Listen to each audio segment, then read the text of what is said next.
మహాకుంభమేళాకి easy వేలో ఎలా వెళ్ళాలో ఎక్స్ప్లెయిన్ చేస్తాను. హైదరాబాద్, విజయవాడ, వైజాగ్ నుండి స్పెషల్ ట్రైన్స్ ఉన్నాయి.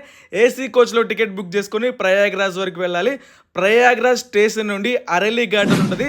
7 to 8 కిలోమీటర్స్ దూరంలో ఉంటుంది. షేరింగ్ ఆటో కానీ బైక్ కానీ తీసుకొని అరెలీ ఘాట్ వరకు వెళ్ళాలి. అరేలీ ఘాట్ నుండి చూస్తూ ఉండంటే అక్బర్ ఫోర్ట్ కనపడుతుంది. అక్బర్ ఫోర్ట్ ఉన్న వేలో నడుచుకుంటూ వెళ్తూ ఉండంటే బోటింగ్ పాయింట్ కనపడుతుంది. బోటింగ్ పాయింట్కి వస్తే ఇక్కడ టికెట్ 1000 రూపీస్ అనమాట. గంగా, యమున, సరస్వతి నదులు కలిసే త్రివేణి సంగమం వరకు ఇక్కడ బోటింగ్లో 1000 రూపీస్ తీసుకొని తీసుకువెళ్తారు. వన్స్ మనం త్రివేణి సంగమం దగ్గరికి వెళ్ళిన తర్వాత మనం పవిత్ర స్నానం చేసి ఇక్కడ మనం ఏదైనా బాటిల్ తీసుకొచ్చుకుంటే బాటిల్లో వాటర్ ఫిల్ చేసుకొని మన పూజలన్నీ ఇక్కడ చేసుకోవాలన్నమాట. గైస్ గుర్తుపెట్టుకోండి, 144 ఇయర్స్కి వచ్చే మహాకుంభమేళా ఇదే చివరి అవకాశం. నెక్స్ట్ కుంభమేళాకి ఈ భూమి మీద మనం ఉన్నాం. తప్పకుండా వెళ్ళి మీ పవిత్ర స్నానం చేయండి.